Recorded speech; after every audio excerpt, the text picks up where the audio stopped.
নমস্কার বন্ধুরা, শুভ সকাল। আজ আমার ছোট্ট চ্যানেলে তোমাদের সবাইকে স্বাগত। আমার চ্যানেলের ভিডিওগুলি যদি তোমাদের ভালো লেগে থাকে তাহলে লাইক, কমেন্ট, শেয়ার করো আর সাবস্ক্রাইব করে আমার পাশে থেকো পরের ভিডিওগুলো দেখার জন্য। আজ আমি তোমাদের রামায়ণের আদিকাণ্ডে কিছুটা স্তবক করে শোনাচ্ছি।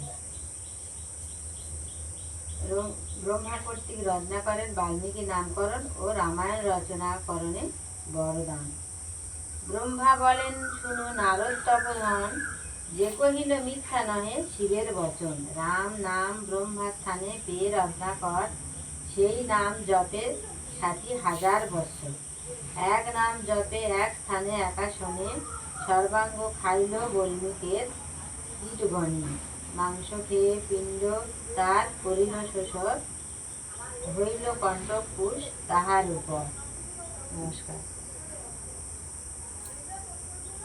ব্রহ্মা নারদদের বলছে এটা মিথ্যা নয়, শিবের বাক্য।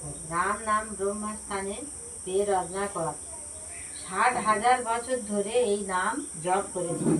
রাম নাম রাম নাম। তারপরে এক নাম জপে ওই একই রাম নাম এক জায়গায় বসে একই রকম ভাবে এক আসন ওই ৬০,০০০ বছর বল্মিক মানে বল্মিক পোকা কীট, সেই তার সর্বাঙ্গ খেয়ে নিয়েছিল। উই পোকা যেটা বলি আমরা, তার সর্বাঙ্গ খেয়ে নিয়েছিল। হইল কণ্ঠকুশ তাহার উপর, মানে শুধু হাড়গুলো তার বেঁচে ছিল আর শরীরটাই ছিল। নমস্কার।